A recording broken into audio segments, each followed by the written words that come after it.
Alors Dominique, on va aujourd'hui répondre à une question qui revient constamment et qui est légitime, c'est pourquoi investir dans l'immobilier? Alors pourquoi investir dans l'immobilier?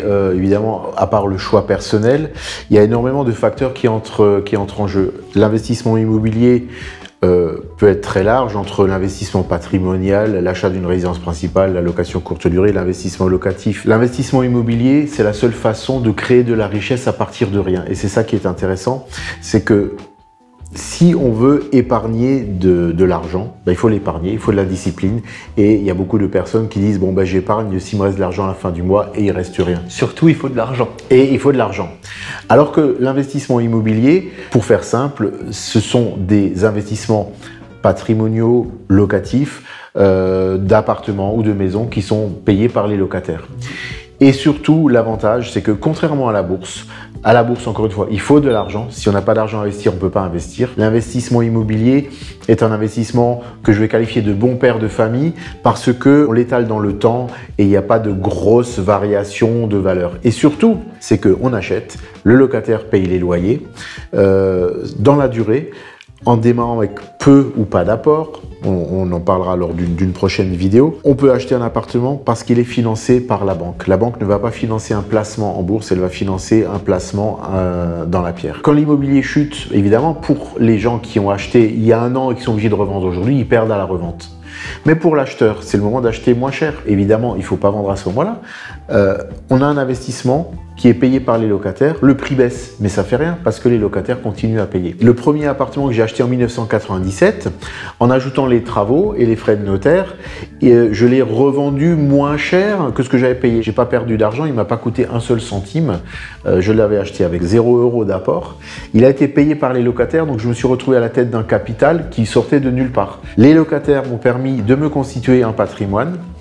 Et ce patrimoine est durable, donc même en le revendant moins cher que ce que je l'avais payé, j'ai eu un apport d'argent que je n'aurais pas eu autrement, que je n'aurais pas pu épargner autrement. La pierre, c'est tangible, c'est durable, et donc cet investissement, on ne peut pas le perdre.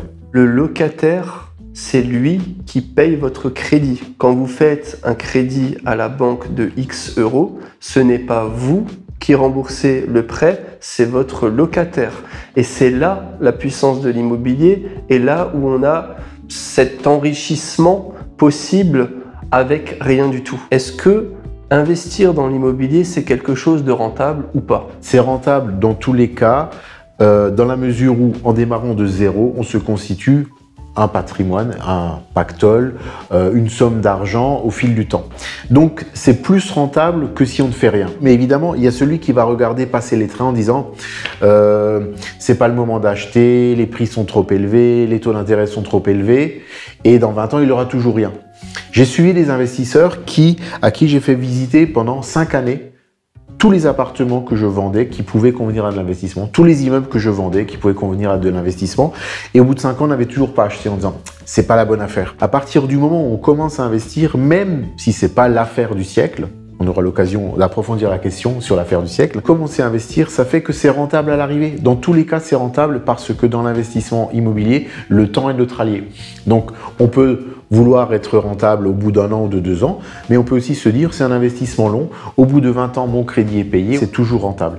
Il y en a qui sont plus rentables parce qu'ils vont permettre de dégager plus de cash flow. Si on compare une ville comme Mulhouse où pendant longtemps les prix de l'immobilier au mètre carré étaient décotés, et si on compare avec Paris où les prix de l'immobilier sont surcotés, pour autant, il y a des gens qui achètent à Paris. Ça veut dire qu'il y a une rentabilité. Soit ils achètent pour y habiter, ça leur permet de ne pas payer de loyer, même si le loyer leur coûterait moins cher que de rembourser un crédit. Soit ils disent de toute façon, à terme, je vais revendre avec une plus-value. Donc, à la réponse, est-ce que investir dans l'immobilier, c'est rentable?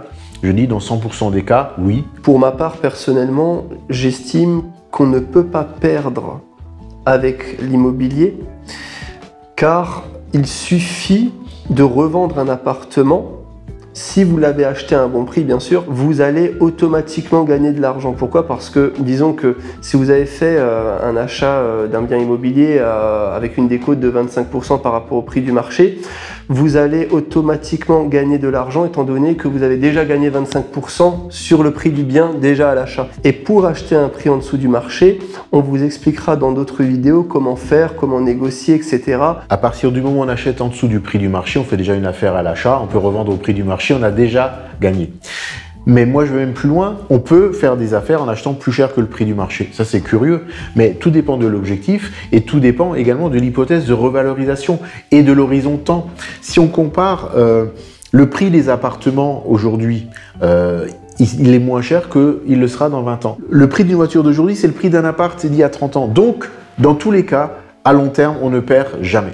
C'est votre locataire qui paye de toute manière votre crédit. Il faut juste... Exactement. Vous pouvez gagner de l'argent si vous avez mis un bon locataire en place et qui vous paye votre prêt. Comme le disait Dominique à l'instant, il a vendu son premier appartement en pensant qu'il a perdu de l'argent étant donné qu'il l'a vendu moins cher que ce qu'il a acheté. En réalité, disons que s'il avait acheté son appartement 100 000 euros et qu'il l'ait vendu 70 000, il n'a pas perdu 30 000 euros. En réalité, il en a gagné 70 000. Exactement. Puisque ce n'est pas lui qui a financé son prêt bancaire, tout simplement. L'affaire dans le temps, on l'a fait de toute façon. Et pour l'avoir vécu, comme tu l'expliquais, évidemment, je n'ai pas perdu 30 000 euros, j'ai gagné 70 000 parce qu'autrement, je ne les aurais pas eu. L'investissement, ça doit être un plaisir, ça ne doit pas être une source de stress et donc on gagne à long terme et c'est là où c'est intéressant. Est-ce que l'immobilier, au final, ça peut te protéger d'une éventuelle crise?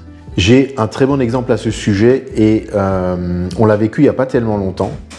Il y a eu la crise du coronavirus, donc avec le confinement en 2020. L'immobilier de location continuait à fonctionner parce que les locataires continuaient à payer leur loyer. Et c'était possible comment?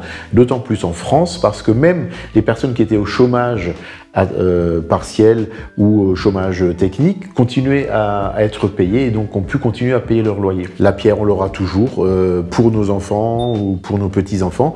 C'est construit, c'est du solide. C'est tangible. C'est du tangible. Même en cas de crise, la pierre est toujours là. Et est-ce que tu penses qu'il est possible de vivre de l'immobilier, de quitter son emploi grâce à l'immobilier? On fait très simple. 10 appartements qui sont payés, qui rapportent chacun 500 euros par mois. C'est une manne financière énorme. 10 appartements à 500 euros par mois, ça fait donc un total de 5 000 euros par mois. Même si on enlève quelques petites bricoles de réparation, même si on enlève les impôts, allez, il reste au minimum la moitié.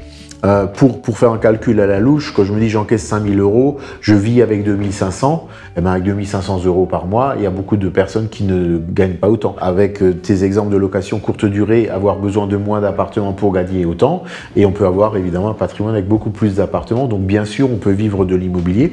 Ça ne veut pas dire que c'est un long fleuve tranquille, c'est une activité, mais c'est pas une activité qui nous oblige à travailler 35 heures par semaine. Et puis, c'est plus un travail, ça doit être un plaisir, sinon il ne faut pas le faire. Mais oui, on peut en vivre et très bien.